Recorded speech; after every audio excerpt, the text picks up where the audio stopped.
are back online. We are so sorry for the pause. We were just heating up over here, and Skype decided to hate on us.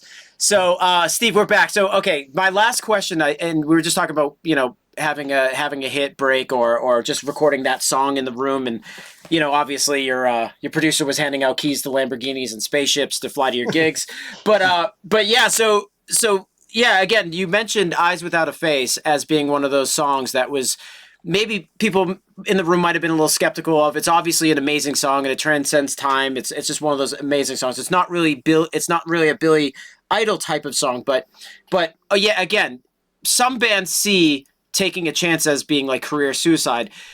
I know you guys probably were very confident in that song. Like, were you guys at all nervous about that tune going out in the world?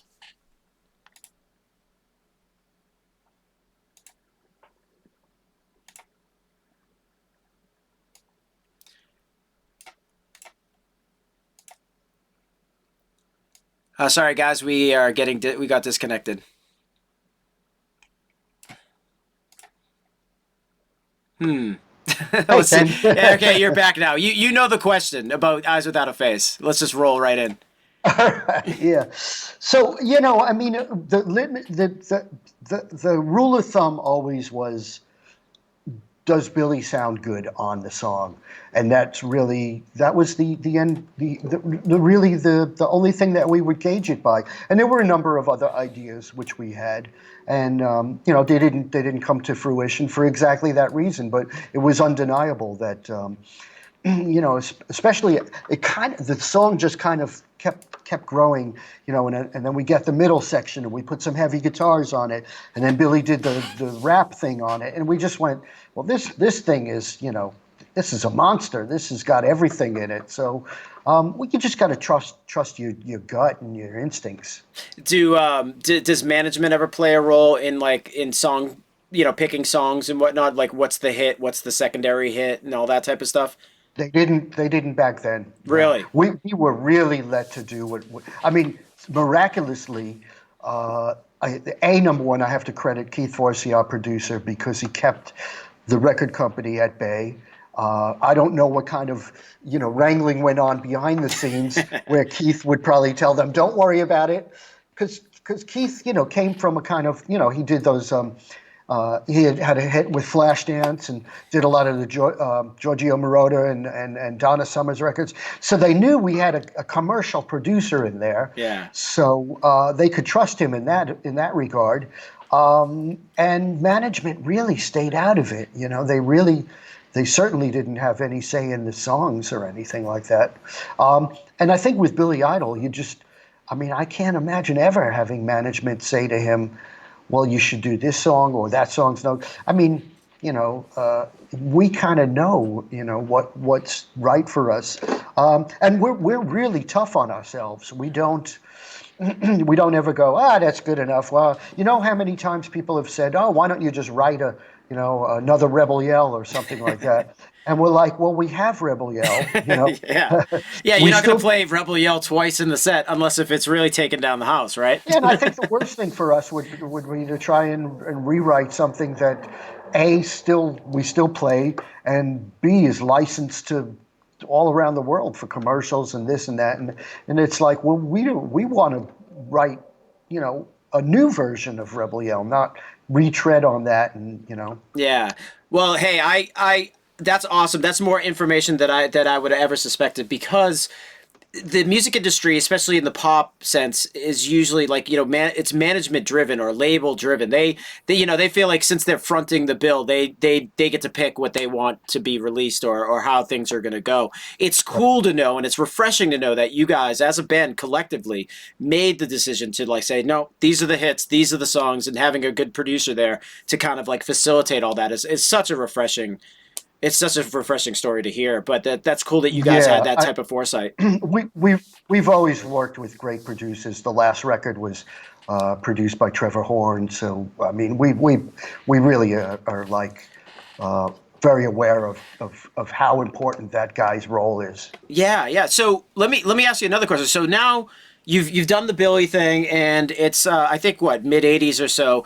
I think this was one of the questions before we had to shut down the feed. Did Mhm. you not work? You worked on a Michael Jackson record, right?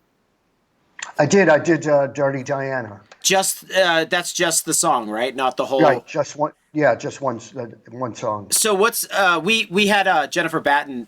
She works with Fishman in some capacity. So I'm sure Sure. you know exactly who she is. She's a killer player. What was it Yeah. like? So what was that whole experience like? Is that just like a you get a call one day and it's Michael Jackson and he wants you to write work on a song? Hey, Steve, it's Michael. Yeah. That would have been great, but it didn't happen. I had been signed to Warner Brothers by Ted Templeman, the head of A&R, the guy who produced all those great Van Halen records. Yeah. And I was getting ready to do what ended up being Atomic Playboys. Originally was going to be a solo record. But Ted and I had become friends, and I had signed to the label. And the story that I got was that Quincy Jones called Ted and said, you know, man, we're working on the follow-up to Thriller. We had such a good thing happening with Beat It with Eddie Van Halen. Who's the new guitar player that we should, go after? And Ted threw my name in there, and then I got a call from Quincy. I was living in New York. Yeah. And you don't get a call from Quincy Jones every day. Not at all. And I think I had only gotten back into my apartment about 2 hours before from a late night, and kind of thought somebody was pulling my leg. And, Yeah. yeah, right. And he goes, no, Ted Templeman told me to call you. And, oh, okay. So we're working on the follow-up, and we've got a track, and we'd like you to come in and play on it. So You must have lost your mind, right? It's my I was nervous. Yeah. I was like, and first of all, when doing the Billy Idol records it was basically just myself, Billy, and Keith Forsey who worked on them, and Tommy Price, our drummer, and Steve Webster. It was very small, no entourage, no hangers-on, none of this. So I'm thinking when I do the Michael Jackson thing, it's going to be a huge entourage, and the monkey's going to be there, and all of his monkeys, yeah, and his tiger. And I'm like, I was not really a session guy, I was like, shit, I hope I can do this, Yeah. So I got in the studio. It was over at Westlake, and I opened the door, and it's just Michael and Quincy and Bruce, the engineer, and that's it. There was no entourage, and it was exactly the same way that I worked with Billy Idol. We put the track up, and Michael said, "Well, here's what I hear here. This is the melody I hear in my head," and he's kind of scattered it, and I said, "Okay, let's tackle those. Let's get let's get what you hear first." The track was like 8 minutes long, the version I played on. They edited it down.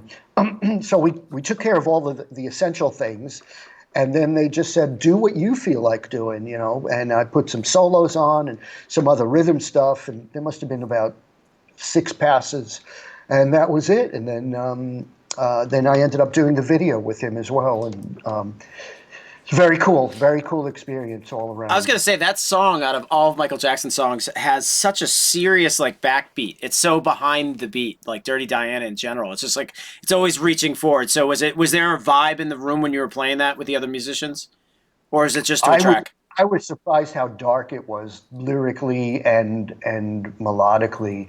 I hadn't heard a Michael Jackson tune that kind of. And I was really happy about that because, I tend to gravitate towards the dark side. So I thought, this is great. This is really different. I was hoping it wasn't going to be like Beat It, because you can't beat it. You're not going to play better than Eddie Van Halen did on Beat It. No. So it's great for me that it was a totally different thing. That's awesome.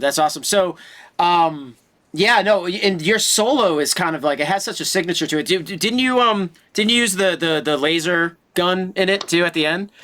Yeah, we did some red gun stuff. Yeah, so you're obviously shredding, right? And you probably threw that in there for fun, and that's how those things end up on tape. But do you pull it out and you just tell Michael Jackson yeah, I'm going to use a laser gun on this?